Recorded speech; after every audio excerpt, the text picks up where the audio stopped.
Want to unlock the door to powerful action, even when it's not easy? In this episode, discover the power of a can-do mindset. Harness your inner motivation to break barriers and take action, even when you don't feel like it. Learn how to cultivate an inspiring team culture that encourages fresh thinking, innovation, and positive change. Today's guest is Denise Gabel, an international best-selling author, professional speaker, and mentor of the power of change. During her tenure as the Chief Innovation Officer of Filene Research Institute, she led the prestigious I3, Ideas, Innovation, and Implementation program throughout the United States and Canada. Most recently, Denise served as a Chief Operating Officer at the Northwestern Credit Union Association. Throughout her professional career, she has embraced and inspired others to embrace living with a can-do mindset. Denise, I'm so excited to have you on the podcast today. Our paths have crossed in multiple levels, most recently when I joined the National Speaker Association and I got to meet you, which has been such a pleasure. And I'm excited to have you today. You have a unique background, most recently as a Chief Innovation Officer. You've had a lot of chief titles. So tell us a little bit about your background and what led you into becoming a can-doologist. Oh gosh, Danielle, thank you for having me on the show. And it was delightful to meet you in person and now to experience something virtual. Oh yes, I've had some great corporate jobs. And with a corporate job, you got to ask for a good title. Chief Innovation Officer is one that I actually asked. I think the job was posted as a Director of Innovation. I thought, oh no, I need to be a chief. It's time to have a chief. Basically, that was for a think tank that serves the US and Canadian credit unions. And just a wonderful opportunity to bring together people and possibilities. Just a great opportunity to bring together people and possibilities. We basically took innovation competency, introduced it to groups of volunteers, set them free to create some ideas, and then put them in a lab to see if they could actually survive and scale to reach consumers. I think my job as a Chief Innovation Officer was really to understand the methodology for innovation, where creativity comes from, how to keep it nurtured. And I learned so much there about the power of volunteers and what volunteers really can do. That was a fun job, that Chief Innovation Officer. And then I realized my gift has been given. And that's a chapter in the Can Do Mindset book. It's a chapter about when it's time to fire your own ego. Your gift has been given. You know it. This is not the time that you wait for somebody to tap you on the shoulder. You get out of the way. You allow others to stretch and grow, and then you continue to stretch and grow. I think your second part of that question was, how did I become a can-doologist? Yes, I want to know how, because you've had the opportunity to, as you said, observe this think tank and watch people flourish and create ideas and innovation. And what did you learn from your observations that led you into creating this framework to this can-do approach? I think it was learning that if you just model and show people what we can do and stretch each other, there's a lot more that's possible. It's thinking more in gratitude. It's thinking more in abundance. That if there's abundance, we really just have to prioritize the opportunities. And for all those people that say, oh yeah, we tried that and it didn't work. Okay, well, a good response to them is it bad to try and improve service? Are we wrong to make it a better place to work? Comments like that shake people where they have to say, no, then why can't we try? What can we do? Now, the word can-doologist and this notion of can-doology that I'm releasing to the universe so we can all own it and put more can in this world, less cannot. I actually was challenged to write my obituary. I don't know, have you done that, Danielle? I have done that exercise. It's actually an exercise I do encourage some of the clients I'm working with or in some of the programs I work with, but I want to hear your experience when you wrote your obituary. It was very impactful. Mm-hmm. First of all, I will tell you and your listeners, the timing wasn't great. My soulmate of 38 years, Dennis and Denise, Dennis and Denise, but Dennis developed a brain bleed and passed away. About 6 months later, I'm working with Mark Levy, my branding coach, and Mark says, Denise, I want to give you this assignment. I want you to write your obituary. And I said, oh yeah, that timing is not good. And then I almost immediately said, I can try. And if I can't do it, I'll just tell you I can't do it, or I'll just stop, but I'll try. It was through that process that I was writing, and I don't know if I misunderstood the assignment, but I used it going forward and said, oh, Denise went on to inspire millions of people, and her love for people and possibilities, her love for bling and leopard manifested itself into an accessory line for your home and your person. And then I remembered this letter and an excerpt of this letter that Karina wrote me when I left my last corporate job. I thought, yeah, I should put an excerpt in my obituary. And in her words, she said, Denise, your guts, your can do, your commitment to leadership, particularly women, is so inspiring. Thank you for living your brand, Denise, so I could live mine. And that has meant the world to me. So I put it in the obituary. Then I put that I'm going to die at the age of 102, surrounded by my nieces and nephews. I will still be in good mental and physical health. I'll still have my humor. And finally, my driver's license will match my real weight. I'm reading this to my branding coach. And when I said the words out loud, Denise, you're can do, I just stopped. And I said, that's it. I'm a can doer. I don't know anything else. And I've been preparing for this my entire life. I can look back and all the times that nobody else would raise their hand to be the tasty dog in the hometown parade. That goes a ways back, but I did. I thought, well, somebody needs to do it. I can. It was that moment that I blurted out, I'm a can-doer. I'm a can-doologist. And can-doology is a thing. It is the art and science of getting the right things done, not things right, the right things done despite the circumstances. And that's really how it was born, is just through this exercise. And you've done it too. And if listeners haven't done it, it is so powerful to think about, what are your fingerprints, footprints, voice when you leave this earth? Yeah, I did that exercise and it was powerful. And I did it from two different type of perspectives. One from my kid's perspective. And it was right after I had lost my mom. And I said, I wrote the obituary, said, if my kids are going to be celebrating my life, what do I want them to say about me? Anytime that I am questioning my approach on parenting or getting down on myself or just kind of want to recheck myself, I always go back to that obituary and say, again, what do I want my kids to say about me when they're celebrating my life? And ultimately, that's, to me, it's always come back. You have that can do. My word that came out of both the obituary for my kids, as well as I wrote one from an employee's perspective, like my team's perspective. What came out of that was the word impact. I want to make an impact on people's lives, whether I've met them or not, whether it's through speaking or programs, through one-on-one consulting, whether it's through sharing content on LinkedIn, social media, or a podcast, no matter what it is, it's about making a positive impact in their lives. So that's what came out of that exercise. And I do agree with you. For our listeners, if you haven't done it, I get it. It's uncomfortable. Yeah. It's a unique approach to identifying what your core values are, but it's obviously very powerful. Very powerful. I found it more encouraging, more clarity around my purpose. Yes, absolutely. Didn't you? I mean, then more than a lot of things or an exercise specifically to define purpose. I thought, well, no, this is a good look back. And when you are touched in your life by grief and it hits a little closer to home, the further we go down the journey, you do realize, oh my gosh, what is my purpose? And am I living on purpose? And am I living quickly?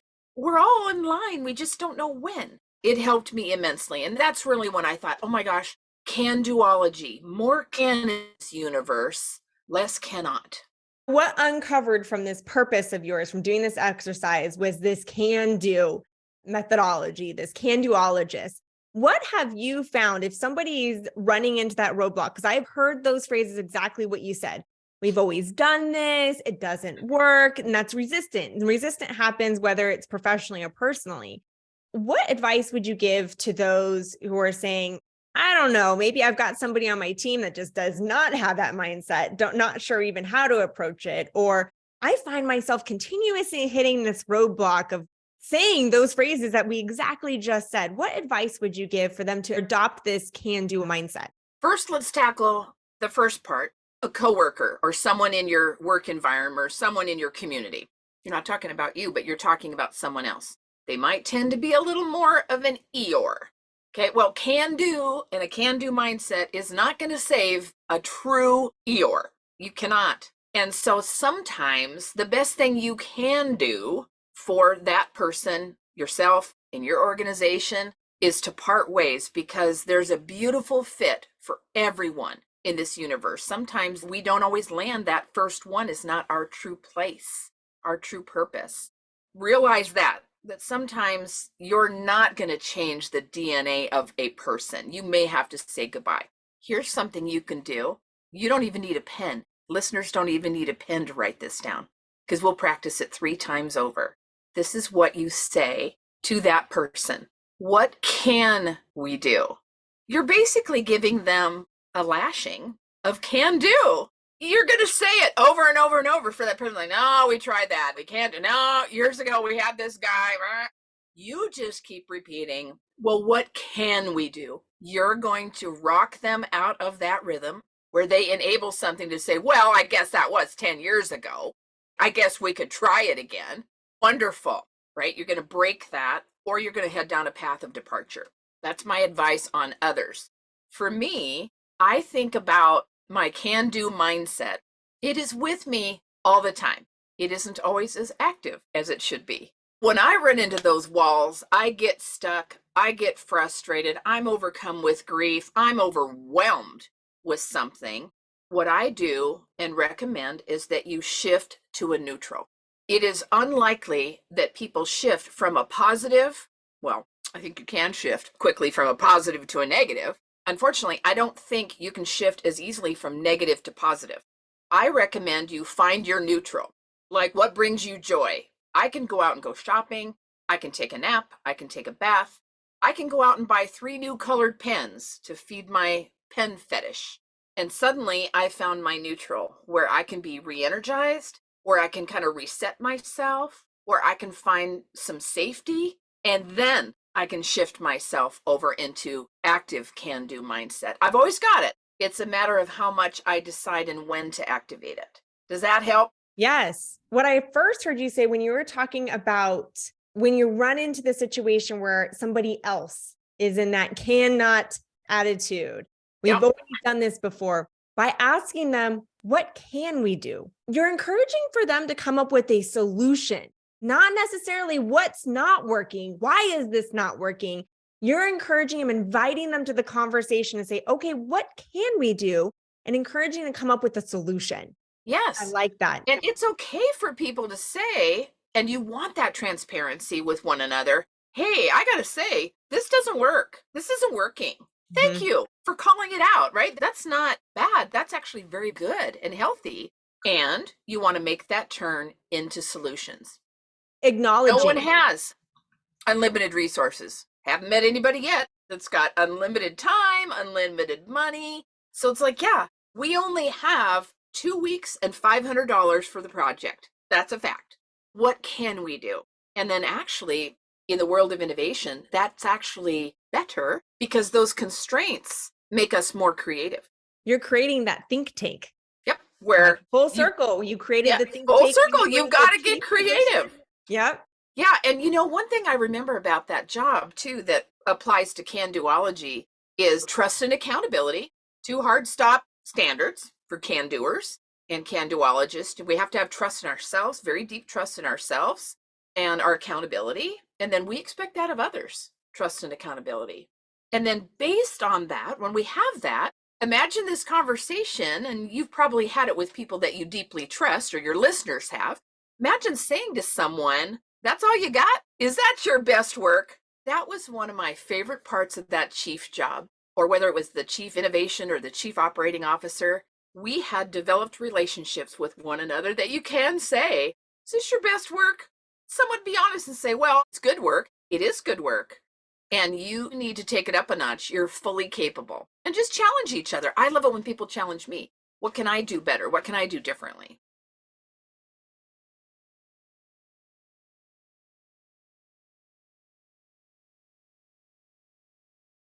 And when you asked, I want to hone in on this too. When you said, it's not all you got, come on. Like what I'm seeing, I know our listeners, communication is everything from the words we use, the tone of voice we use to the body language. So I know that our listeners are not actually seeing what I'm seeing. She's Right. tilting her head. She's leaning into the conversation. She's smiling. I'm seeing this bright, beautiful, radiant smile. And it's that influx in the voice that's higher. Very different if I had said, is that all you can do? And it's like a drop in the tone of voice versus, is Yes. that all you can do? And that higher inflection changes the outcome on the perception on what we're communicating.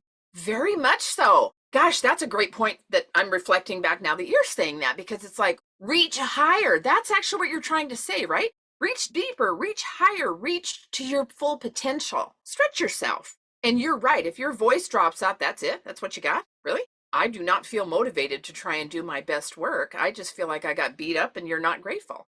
Voice inflection, full communication with everything you've got, depending on your medium, is what you want to be using. Great point. Very sound advice. So I loved how you said, whether you are leading a team or whether it's yourself individually, these are some steps that we can take to adopt this can-do mindset, this approach in our everyday lives. Yeah. Here's the other thing about this can-do mindset. My dream was to create a book that was very conversational, and I had to work at it. I initially started a boring leadership book, Denise's definition. I really did. I could feel it wasn't really my voice, but I didn't also know how to fix it. I just thought, for some reason, I started in the 5 key principles when leading a team. And then I thought, oh gosh, Denise, that's so not you. I can understand this 100%. Oh, You really, when you're writing a book, you got to dig deep into how do you let your personality shine through words? yes. And in my case, I don't know how you have done it, Danielle, but once again, this is a new phrase, a can duet. You form partnerships that can help you and you ask for help, which can be foreign. And I asked for help and I said, I know this is a boring leadership book in its tone. And the person said, you're right. What I did to shake me out of that is I'm very good at case studies and live questions. Just ask me a question. I love the live audience. What do you got? What would you like? I had another colleague write me case studies. XYZ company, mid-size, manager leaves, new manager comes in, says he's all about teamwork, and in fact, just the opposite. What do I do? And I just started writing and answering the question. Once I got my muscle built a little bit better on just answering, and it just happened to be words, or I did a lot of speech to text also, because it was easier for me to just speak my personality, my authenticity, and then have it transcribed. Once I got the rhythm, I thought, oh, good, now I have a book in my voice that's conversational. It'll just ooze my enthusiasm for people and possibilities, and I'll put tools in the book that people can use right here, right now. And I have to tell you, a couple weeks ago, I was on the video with a group of people in Pennsylvania that decided to do a book club around this book. Well, I'm so honored. I popped in and they're on chapter 9 and we just had a conversation. I don't recall what chapter 9 was. Terrible. I don't want to pull my book out. Chapter 9. Anyway, we were having this wonderful conversation and then they did a real life case study.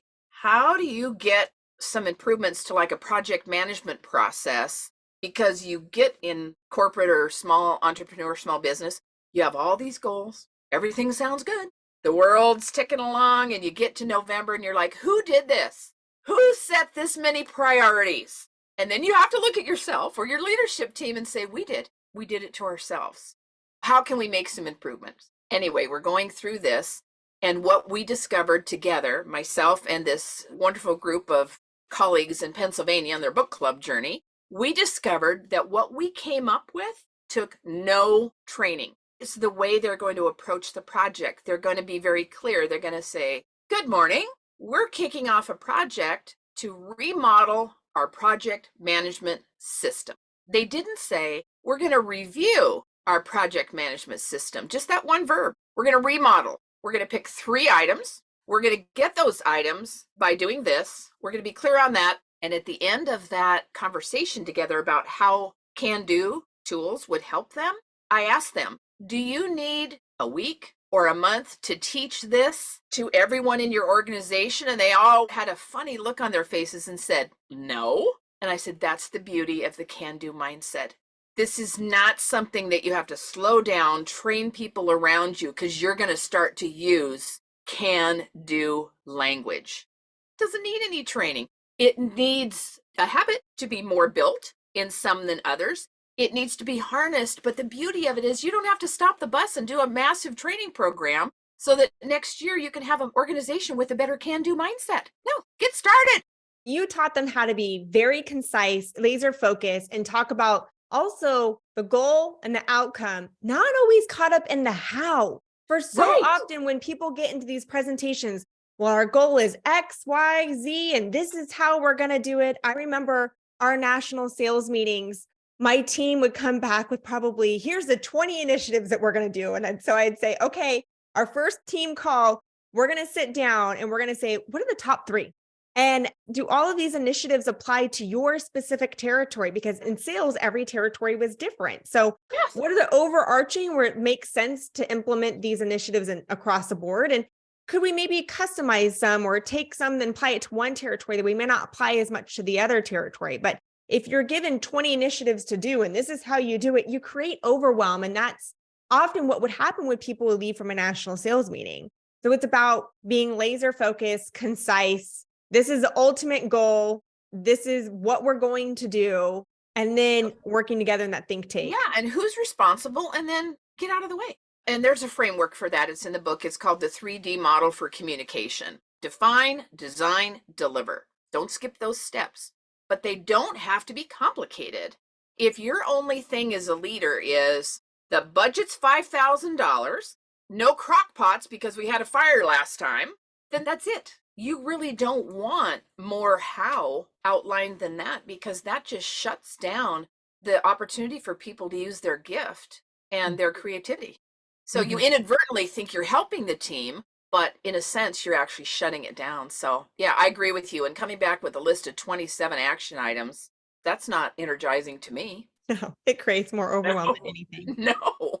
I'll go ahead and include for our listeners, I'll include the link to your book so that everybody that's listening can learn how to, again, take the steps that we've talked about today, but also tap into a lot of the resources that Denise talks about in her book. And I'll include the link in the show notes. And we're so grateful that you were able to join the podcast. Thank you so much. Thank you.